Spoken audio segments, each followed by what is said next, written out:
1050 NBC News Radio. This is Dr. Marissa, also known as the Asian Oprah, signing off until then. Peace in and peace out.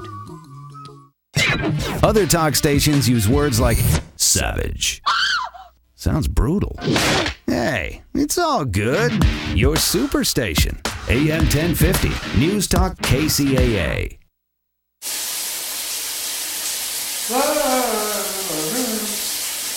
Hey! What the? Honey! The water just stopped in here. They turned it off because you're wasting water. What? What are you talking about? You know. Because you know it's all about that drought, no water. It's all about that drought, no water. It's all about that drought, no water. It's all about that drought.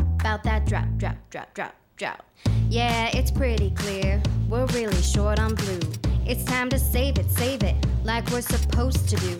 Some say it's doom, gloom, and all our grass must go. But together we can make it and enjoy our golden state. It's all about that drought, no water. It's all about that drought, no water. It's all about that drought, no water. It's all about that drought.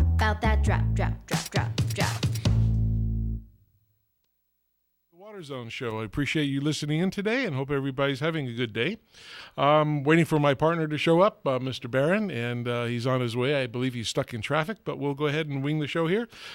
Just a reminder to everybody, we do have a new sponsor today, and that's Inland Empire Auto Body and Paint. We appreciate them. Also, Hydroscape Irrigation Products, Fritz Ford, and they're in Riverside, Valley Soil, Water Management Company, and the Toro Company. And remember, on Toro issues, if there's irrigation products that you can buy, there's irrigation products and there's Toro irrigation products. There is a world of difference, so check them out when you can. Anyway, we want to talk and remind everybody about the contest that we have going. And it's for a retrofit. And the bosses tell me that we're going to extend it one more week till the next show, and they'll pick a winner.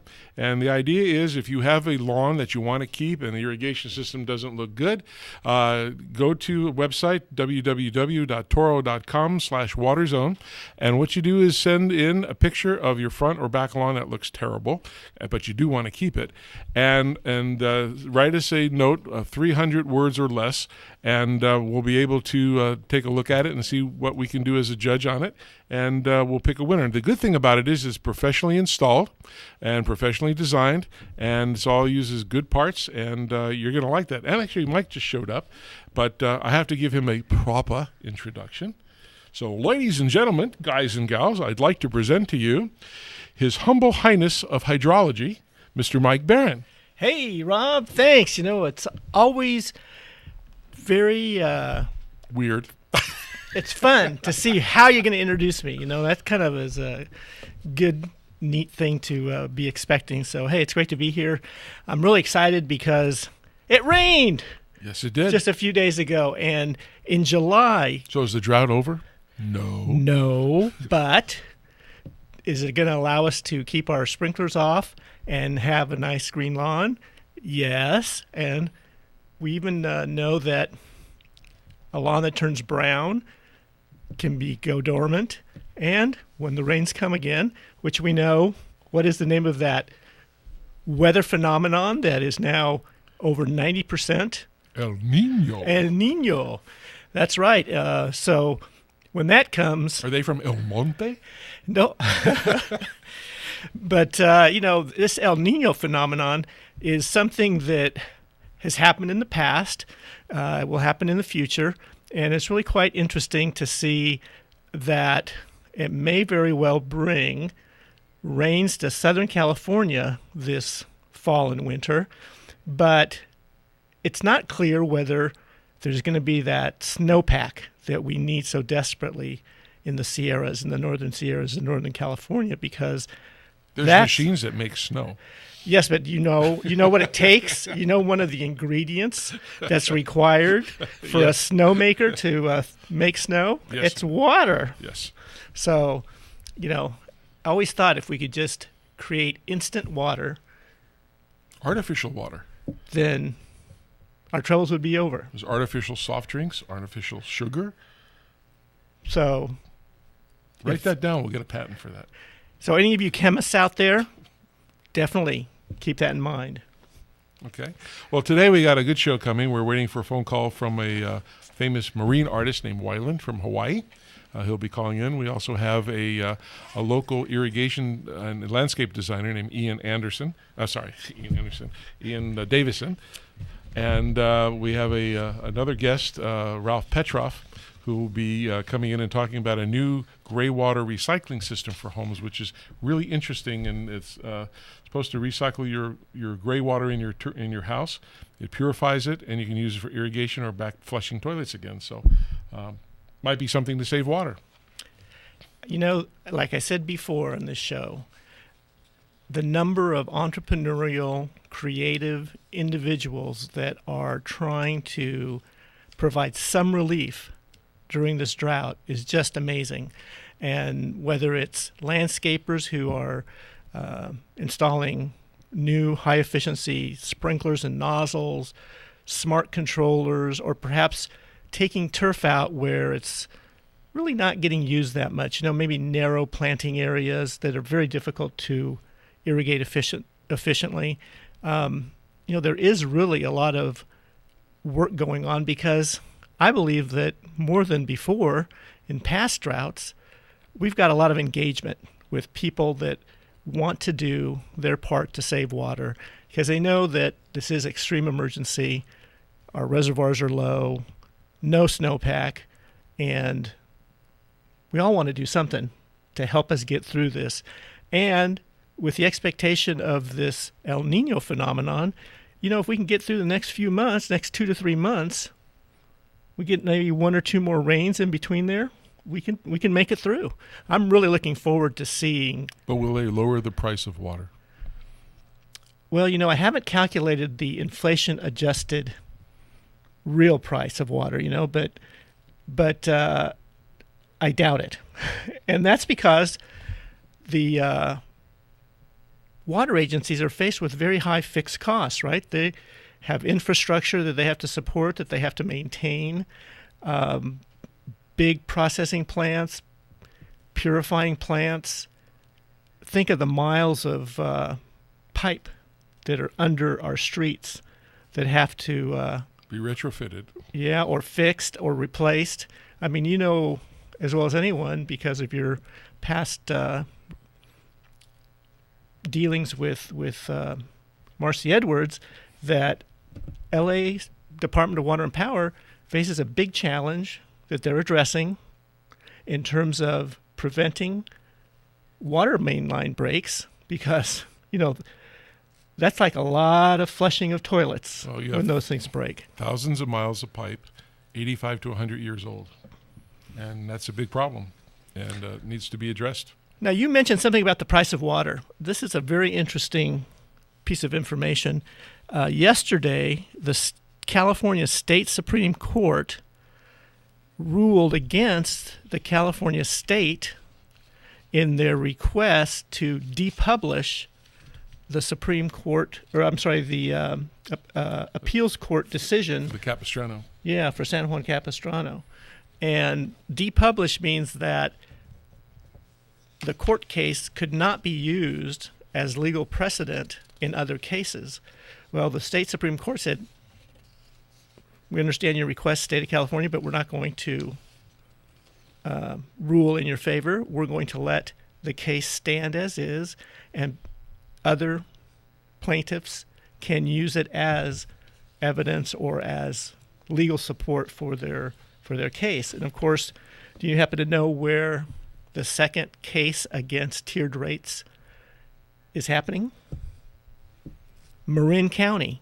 So it's really unfortunate in one way because the state of California passed a constitutional amendment that said it was okay for water agencies to use tiered rates to encourage conservation.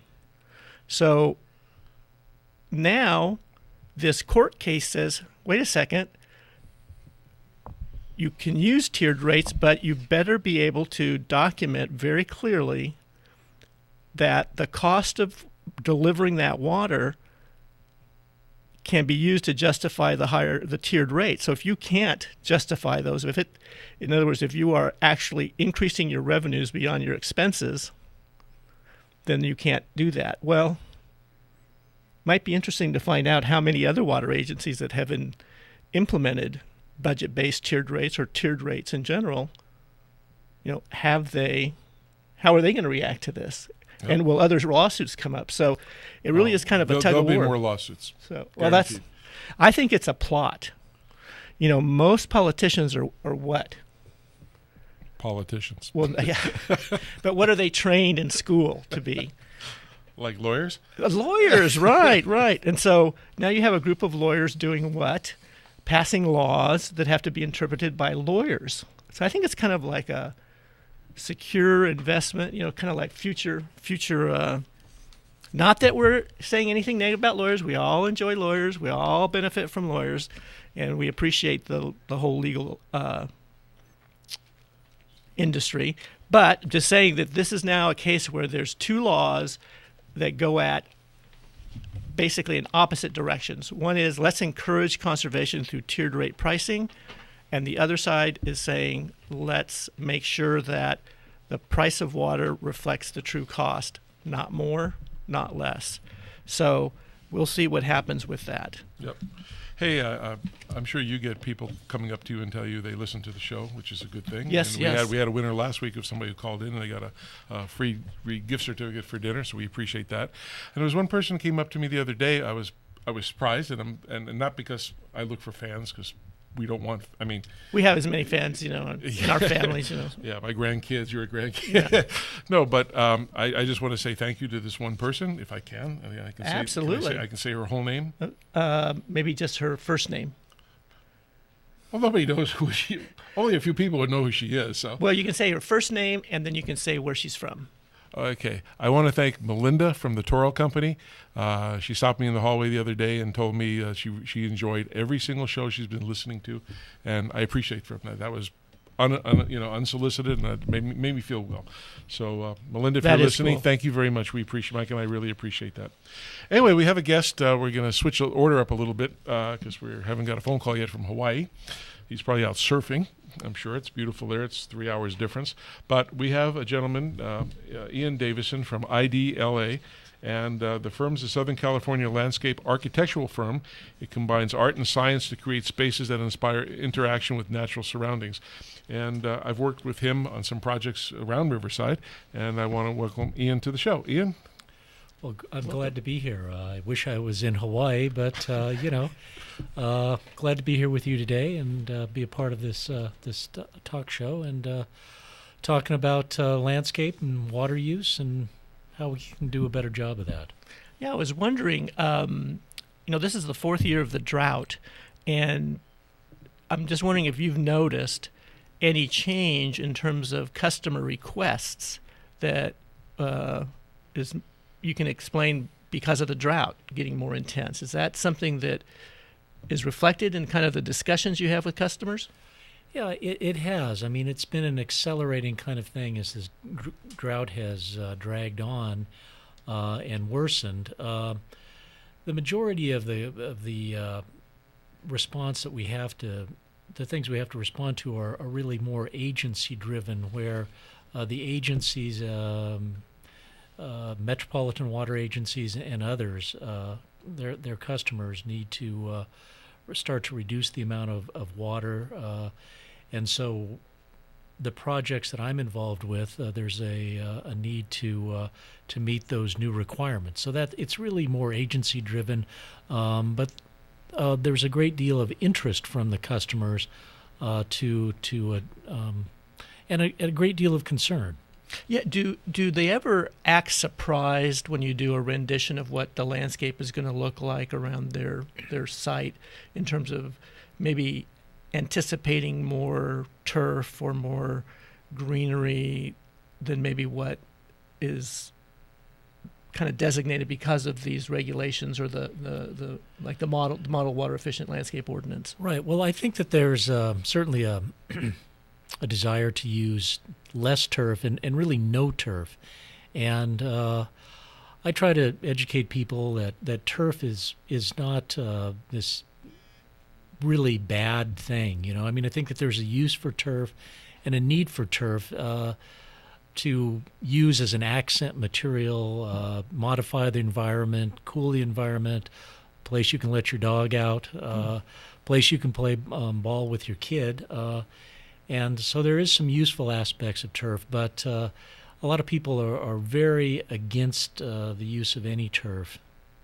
Yeah, I think now, especially the sod growers, and they've probably been working on this for quite some time, and that is to breed or develop turf varieties, most likely warm season, turf grasses that are going to use 20 to 25% less water just by their nature, and where they go dormant, in the winter when it gets cooler, so that significant water savings can be achieved.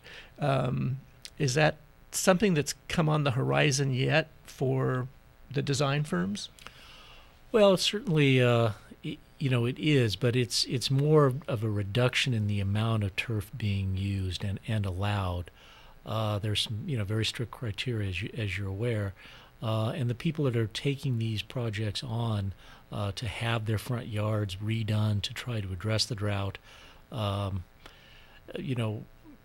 looking for alternatives to turf and water-efficient turf at the same time. I've always been interested because of the California back in 1992 was the first state in the United States to create a model water-efficient landscape ordinance, and then that got revised and implemented in January of 2010. And of course, because of the drought, there's been some emergency changes to the details in that ordinance. But do your customers, do your clients ever really even know that such an ordinance exists? Well, as you know, the drought's gotten a lot of coverage, and a lot of people are very aware of it, and people want to do the right thing. They're not so much familiar with the ordinance, but they read the paper and they listen to the radio, and they know that there's a mandate to reduce water use, and they don't know what that mandate is, but they know it's there. So when you do the designs, you do them for firms or customers. Do you ever go into, once it's designed, do they understand that there's maintenance that needs to happen with those things? Well, that's one of the problems. The typical residential customer will want a low water, no maintenance landscape, and they don't understand, and they've been being told that this is something you can just plant, and you rip your turf out, you plant this, and you don't have to maintain it. And unfortunately, after a little while, it looks that way. It just, you do have to maintain a landscape, and you do have to maintain an irrigation system to have it work efficiently, and it's very important.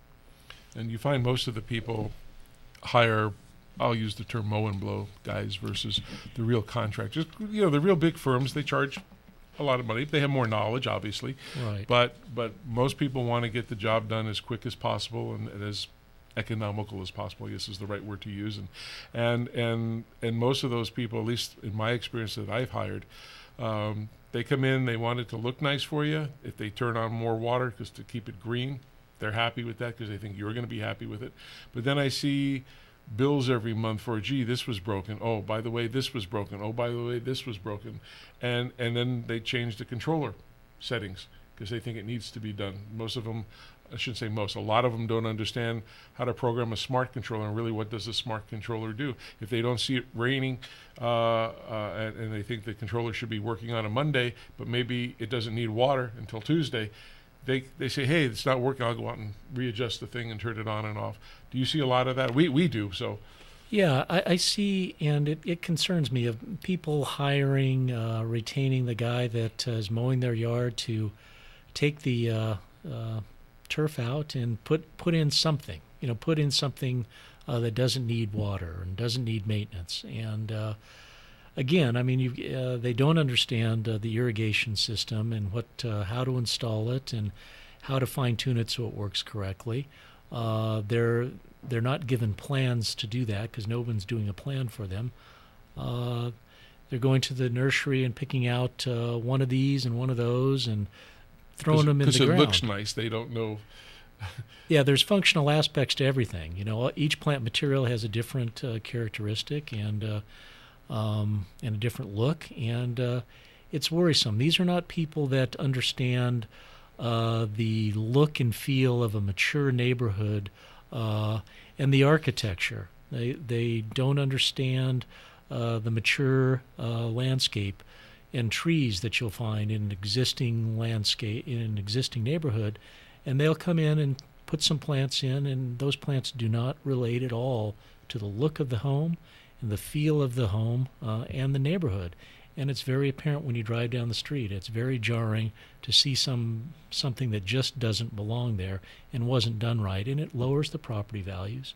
You go to the neighborhoods where you really have high property values, these gorgeous neighborhoods with mature trees, and these people are dealing with the drought situation too. But and it's not just because they have more money, but they are thinking it through a little bit more and not hiring the guy that mows their lawn to redo their landscape and change the look of the neighborhood at the same time. I know I know one of the things I kind of put together with Mike on maintenance. I think maintenance is really important. As you said, you can do the design. Hopefully it gets installed per the plan. And then what happens next? And I want to talk about, we get a lot of questions, and one of the things I wanted to bring up today is on spray heads and nozzles. And I came up with 12 what I hear and believe is the most important things when you're doing it. And I'm going to throw them out, and you guys can make comments on it. You know, people need to take a look around their property, because if they look at the maintenance and do thorough maintenance, they can actually save money on their water, because a lot of people have bad systems and that go bad. One, when they walk out, are they missing? Is there any missing or broken spray heads or misting nozzles? That happens a lot. You guys see that often? I mean, I do. Especially on larger properties, just because you might have homeowners associations. I'm thinking of shopping centers. There's just a lot of heads. There's a lot of zones, and it's hard to get to all of them to take a look at it. So typically, I will see that more in those kinds of situations, and cityscapes as well. I kind of get surprised at just how much water gets wasted when you have a sprinkler head that's just off, and you got a 10-foot geyser that's spewing water for 10 minutes. They're hiding away in behind a boxwood somewhere on a hill, and nobody, the sprinkler's not going on when they're outside, so they have no clue. Another thing I see is a lot, and it's spray heads not installed at grade level, or even over time they sink. That's a problem. You see those? Yeah, you see that, and as you say, because those systems come on at night, people aren't aware of what the problems are and how that water is being wasted. Heads on a slope. Your thoughts on, should they be straight? Should they be angled? What do you see on those things? Well, I've always started with the head being perpendicular to the slope. Kind of like think about it that way. It's as if it was a flat surface, and the head's going to be like it would be if you were watering a lawn. However, if you got some wind, you might want to cheat that perpendicularity just a little bit, so that you're kind of fighting the wind. You kind of tilt it more into the slope a little bit. But I don't know of any good hard, fast rule to give folks, but I think I would start with that perpendicularity. I'd agree. A lot of times, again, people just walk around their property. You see, I find that there's leaks sometimes coming from the seal. Yeah. So let me just go back for a second, because this is rewind? Just a rewind real quick.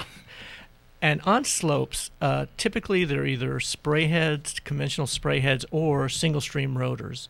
And I believe that the rotating stream nozzles do a much better job of covering the slope, especially if there's some windy conditions. If you've got a lower angle of trajectory, you've got multiple streams to kind of cover the whole area instantaneously, so to speak, and with different trajectories and different distances, you just get that water out more. So personally, if I'm going to retrofit a slope, given my spacing, I'm gonna favor a rotating stream nozzle. Of course, my favorite is the Toro because you can run it for a shorter amount of time than the competitive products, and it's got those thicker, stronger streams. And a lower trajectory. Yeah. More torque. Yeah, I think the stream spray is a good way to go, especially in any windy conditions. That makes a huge difference. A lot of things I was saying with the spray heads on the seal, you can get leaking from those, and that's over time that they deteriorate. And those are simple to replace and check, and people should do that. Does the spray head stem pop up? And does it always go back to the same arc position? Sometimes you have a ratchet that's been used a lot, and it just wears out and pops up in a different direction. So you're spraying everything else that you don't want to spray. Another one is there head-to-head coverage between spray bodies? And I see a lot of problems with that in a lot of places. Probably one of the things I see too often is, gosh, I got a brown spot over there, so hey, why don't we add a head over there?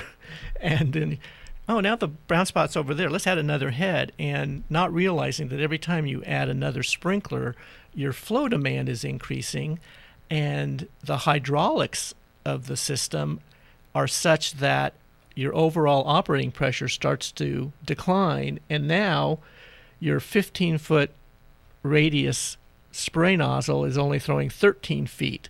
And what you thought was a solution to your brown spot turns out to be worse case. So I don't know if you've ever seen that in action. Yeah, I have. And again, the drought is really exasperating that. If you're watering, if you're following the governor's mandate and watering 2 days a week, you're going to have brown spots, and those brown spots get worse, and that lawn's going to die if you don't have proper coverage to begin with. So it's really pointing out the problems with the initial design of the system. What I worry about is when they start telling you what days of the week to water, and then you're gonna mess up the pressure in the pipes, and you'll have what you had in Los Angeles. The pipes are old, they're brittle, they'll break. Although what I'm told is that the LA Department of Water and Power had a very thorough study done, and it was determined that the 2 days a week watering schedule of a couple years ago was not the cause of the what appeared to be the increased number of breaks. And they went to 3 days a week, and we still see some. So it's just breaks. old pipes. It's just old pipes, and those things are, I don't know if those are 4-inch, 6-inch, 12-inch. 12-inch, yeah. They're big. They're big. It's just amazing that they can get in there and fix them as fast as they do. Well, another thing to check on your properties is the nozzles.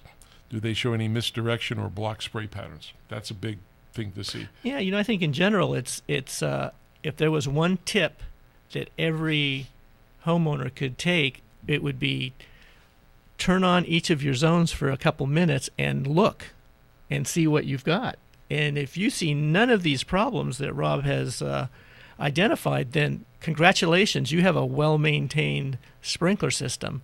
But remember, a sprinkler system is an inanimate object.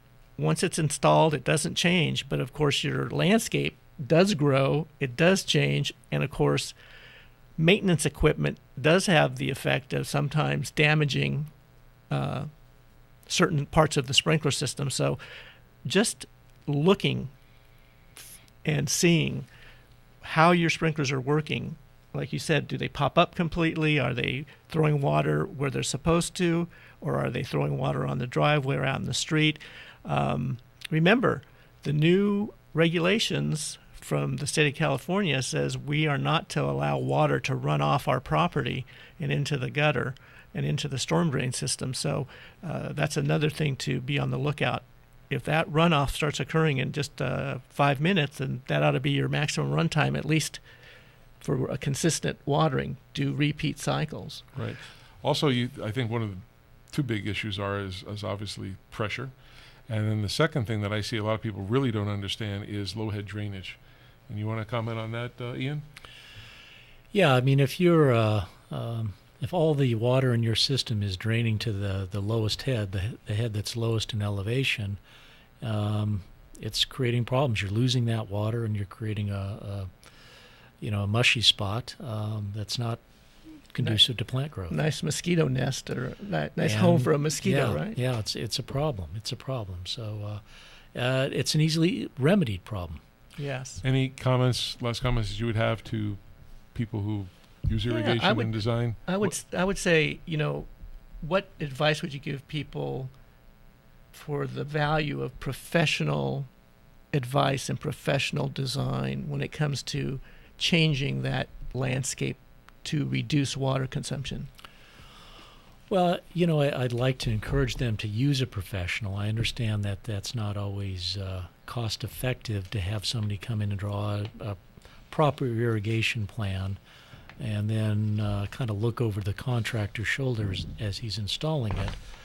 But I think it's good to before you hire the guy that mows your lawn to see what he's done in other installations and redos, and make sure that he understands irrigation and plant materials. And just keep in mind the simple kind of guidelines is, please relate to the architecture of the house, the feel of the neighborhood, and give him some pictures of things that you like. Go on the internet and look at some things that you like and give him those pictures and tell him this is what we're looking for. So don't allow him to run the show. You can run the show. And Ian, how can anybody get a hold of you if they need to hire a real professional? Well, my firm is IDLA, and you can just put that in Google or your search engine. It's Ian Davidson Landscape Architecture, and my website will come up with all my vital information. Excellent. Well, we appreciate you coming in, and we're going to take a little break right now, and we'll be back, so stay tuned.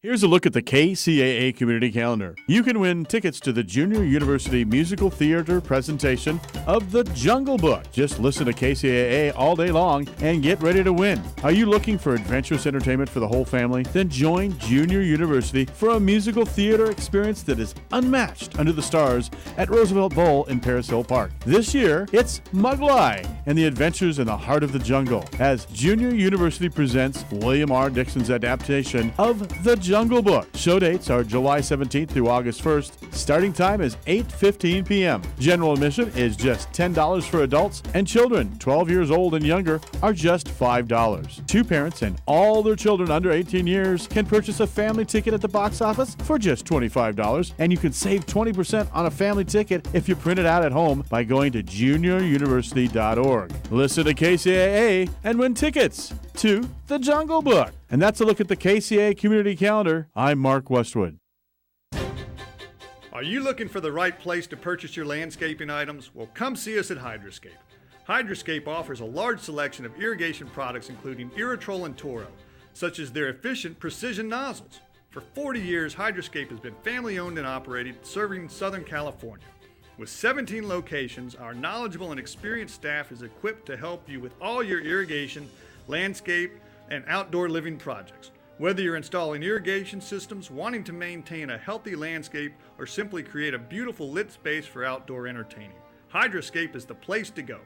Visit our website at hydroscape.com for more information and find helpful articles on our blog, or call our customer service center at 1-800-395-4477. Wet n Wild Palm Springs is the one where you get big water park fun. Barefootin' in the sun, barefootin', flow rider barefootin', Wet n Wild barefootin'. Bring your friends and stay all day. Wet n Wild is your place to play barefootin'. Yeah, you gotta get barefootin' this summer at Wet n Wild. Dive into all the thrills, all the action, all the fun. Take on awesome slides and rides. There's big fun for kids and much more. This summer, we have extended hours, dive-in movies every Friday, and everyone gets free tubes. Plus, save $7 on admission when you buy online or grab discount coupons at area Jack in the Box restaurants. For your best summer ever, it's Wet n Wild. Slipping, sliding, barefootin', getting soaked barefootin', Wet n Wild barefootin', Wet n Wild. Barefootin'. Wet n Wild barefootin'. Wet n Wild. Park open daily.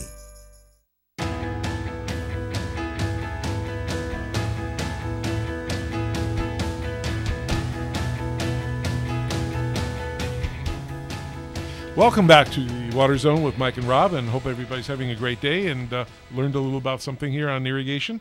Right now I'd like to introduce a renowned marine life artist named Wyland, who changed the way people think about the environment when he started painting life-size whales on the side of buildings in the 1980s. That's pretty cool. I remember the one in Long Beach. I go, who in the world could do such a thing? Amazing. He's always thought big, and he's never stopped, and he doesn't stop. The guy is amazing, and every time I talk to him and meet with him.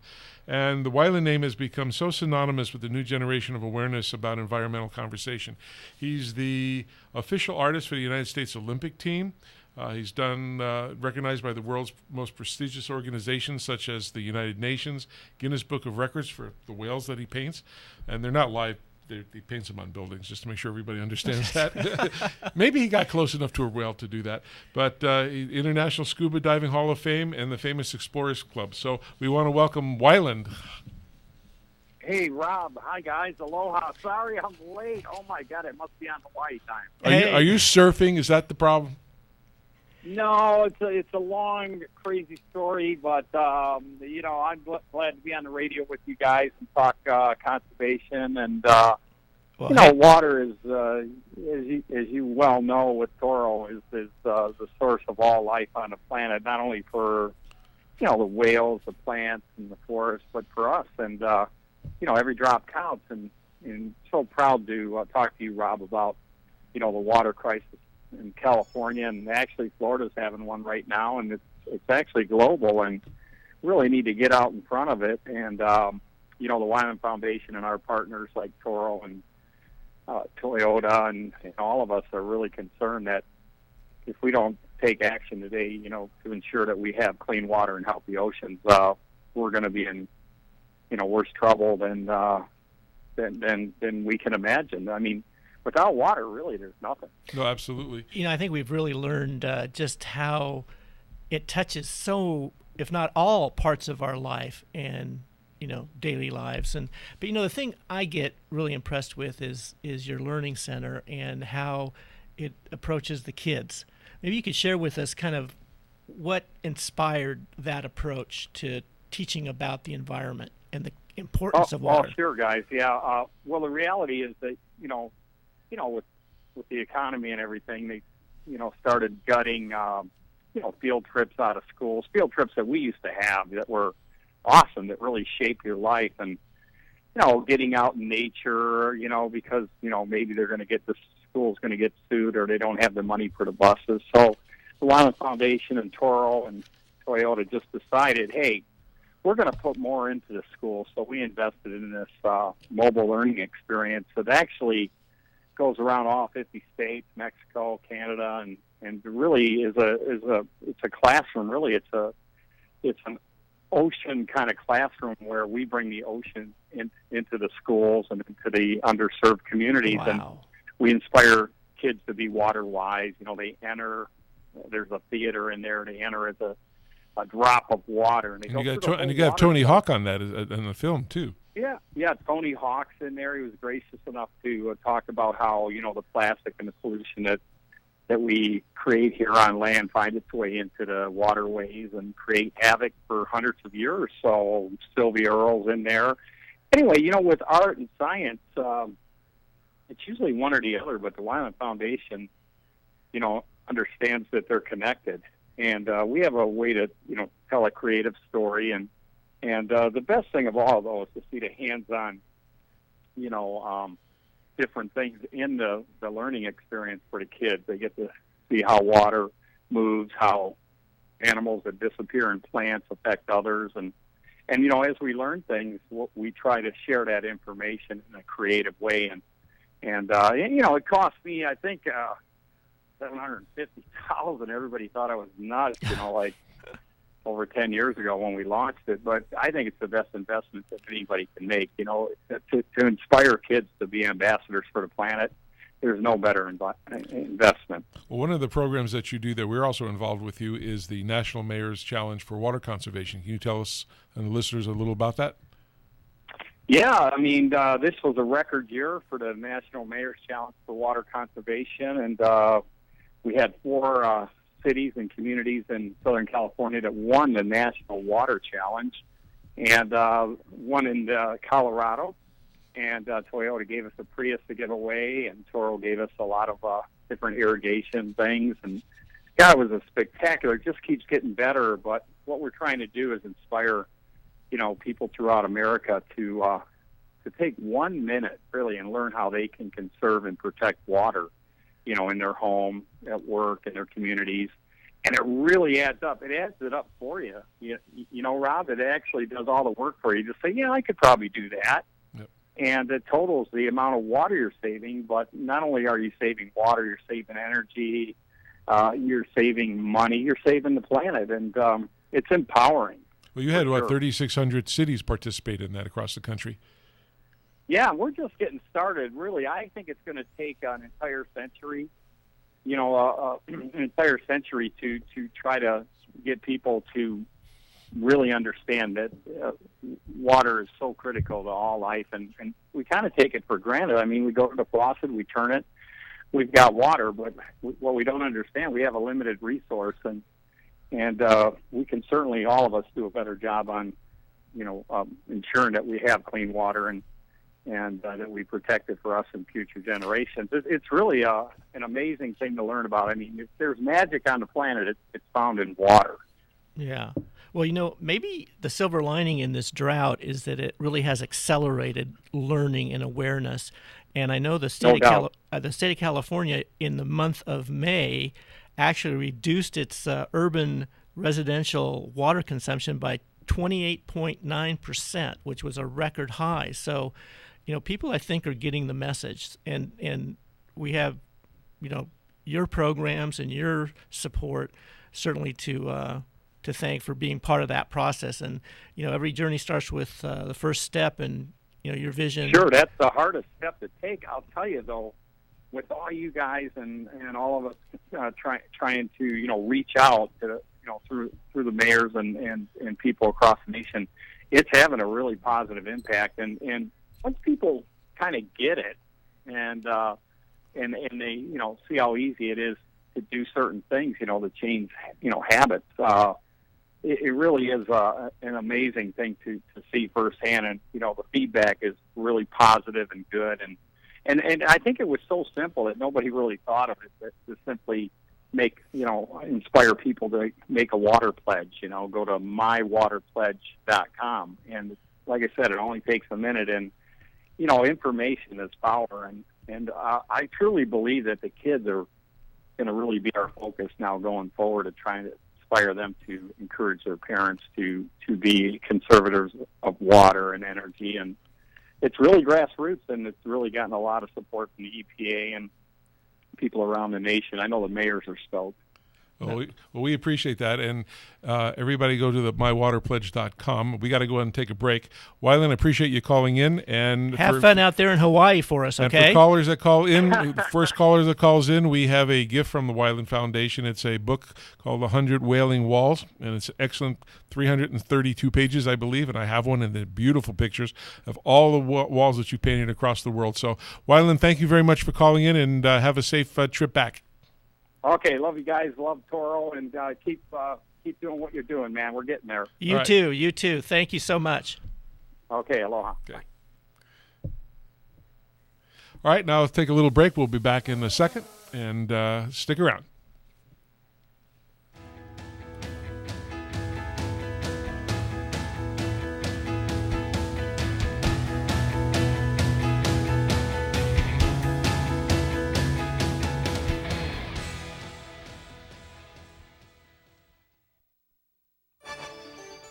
California headline news. The Rag Fire in Napa County is up around 7,000 acres this afternoon. It started at 300 yesterday afternoon when evacuation orders were given. This rancher had to move some 40 horses. Everything loaded without a fuss, without a fight. And I think they kind of sensed they wanted out of here too. There are still some 200 homes that are endangered. A new study shows what many of us know. California drivers are faced with some of the worst roads in the country, and the Oakland-San Francisco road areas are rated the worst in the nation. On this vote, the yeas are 241 and the nays are 179. The bill is passed. That was the vote today by the House, as they were restricting federal funding for so-called sanctuary cities such as San Francisco that pass laws protecting illegal immigrants. Geico weather, warmer. Bob Baker, California News. Right now, you're thinking about the car in front of you that left its blinker on. Blink, blink, blink, blink for the last 5 miles. Well, snap out of it, because what you should be thinking about is switching to Geico and saving hundreds of dollars on car insurance. You can access Geico online, over the phone, or even on the mobile app, and it's so easy you can do it in the blink of an eye. See what I did there? Geico. 15 minutes could save you 15% or more on car insurance. Visit geico.com today. Times are different than they were when Geico started saving people money over 75 years ago. Everybody takes photos of their food nowadays. You can bet none of us kids would snap pictures of Mom's tuna casserole surprise. To this day, we don't know what the surprise was, nor do we want to. We didn't always have tasty food, but we always had great car insurance with Geico. Geico, saving people money on car insurance for over 75 years. From the KCAA Weather Center, I'm Tom Ladd. For this afternoon, it'll be cloudy. Expect a gradual clearing and a high near 85. Clear tonight with a low around 63. The outlook for Friday, it'll be sunny with the high near 88 degrees. Friday night clear with a low around 63. For Saturday, sunny conditions and a high near 91. Clear Saturday night with a low around 65. And Sunday, sunny, high near 90. That's your weather forecast for this hour from the station that leaves no listener behind. NBC News Radio, AM 1050, KCAA.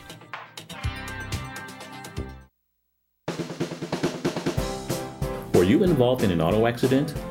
Do you know where to go for repairs? Are you tired of getting ripped off by high prices and inferior work? Then visit us at Inland Empire Auto Body and Paint, located in Riverside at 6411 Industrial Avenue, Suite A. We have an award-winning team of specialists with more than 40 years of auto body work experience. We were also voted #1 in the Inland Empire by MyFox LA. We work with all major insurance companies and use state-of-the-art equipment to get your car back on the road. We work on all makes and models of cars, including RVs. Our auto paint specialist will make sure the job is done right. At Inland Empire Auto Body and Paint, your satisfaction isn't just a goal, it's what drives us. We focus on your needs. Call us for a free estimate at 951-637-1365. That's 951-637-1365. Inland Empire Auto Body and Paint.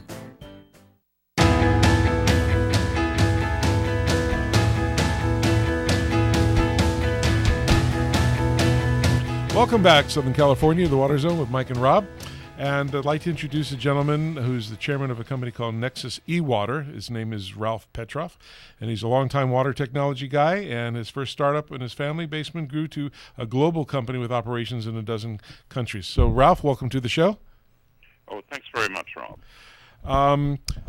Sorry we put you on hold for a little while as we had different phone calls coming in and such, but we're glad you're here. And I guess the best thing to do is tell us about your company. What you do, because it's so unique. Our company, Nexus E-Water, we make the world's first on-home water and energy recycler.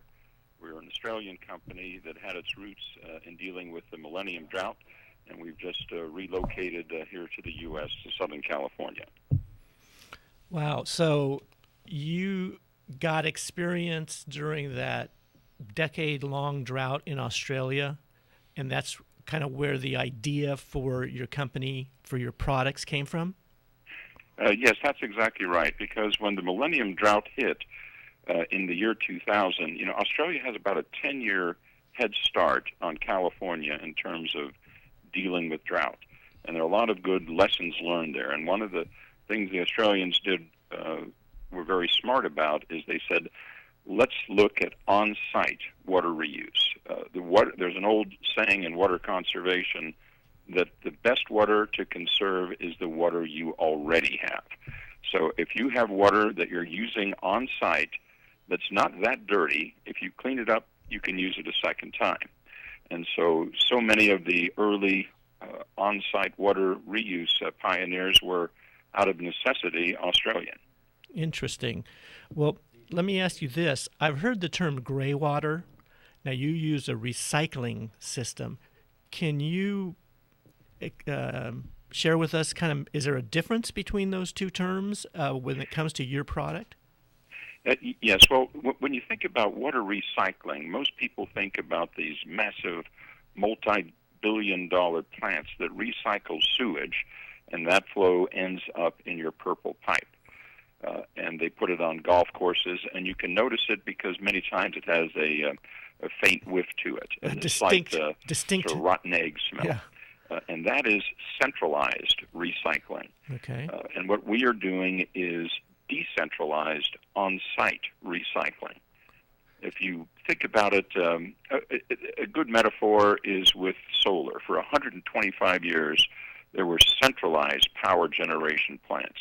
And when California had the energy crisis back 10 years ago, a dozen years ago, they said, we need to build more power generation. And they said, okay, we'll do what we've done for the last 125 years. We'll build multi-billion-dollar plants that take 10 years to build, and then we'll do a massive upgrade on the distribution grid.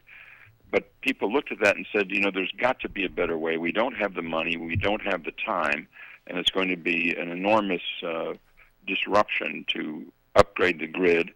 So instead of putting one massive centralized power generation facility, they decided to do it distributed, decentralized. So a solar panel on every home, or at least on most of the new homes that are being built. Yes. And that's the difference between decentralized and centralized.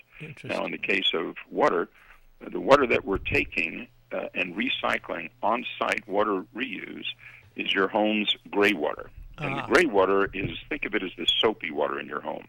It's the water from showers, baths, hand sinks, and laundry, and it is not, repeat, not, from toilets or kitchen waste.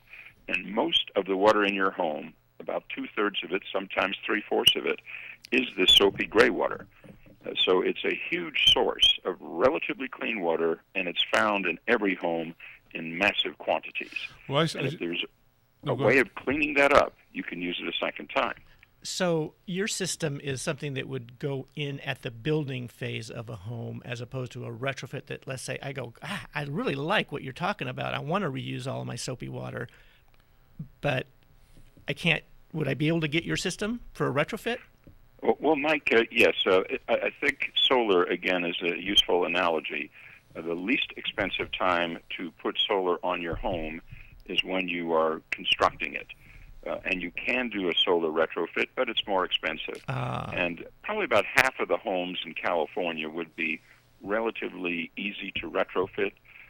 But if you have, for example, a slab-on grade, it gets a little bit trickier. And a lot depends on the specific pipe layout. But if you can pick up the two big water hogs in your home are your shower and your laundry. And if you can pick up those, even one of those, you can... goodness gracious, a shower will probably be about half of your home water use. Wow.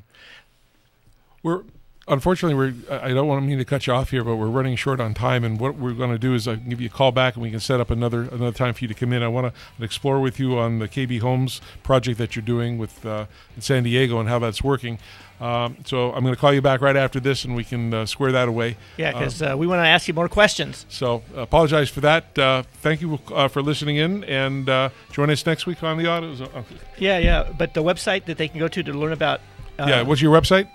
It's Nexus E-Water. Nexus E-Water. Great. Thank you so much, and we'll talk to you soon, we hope. Okay, yes, my pleasure. Thank you. Bye-bye.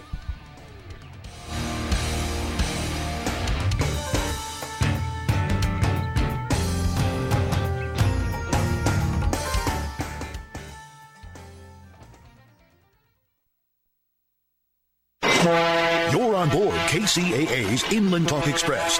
KCAA, Loma Linda, 1050 AM, the station that leaves no listener behind.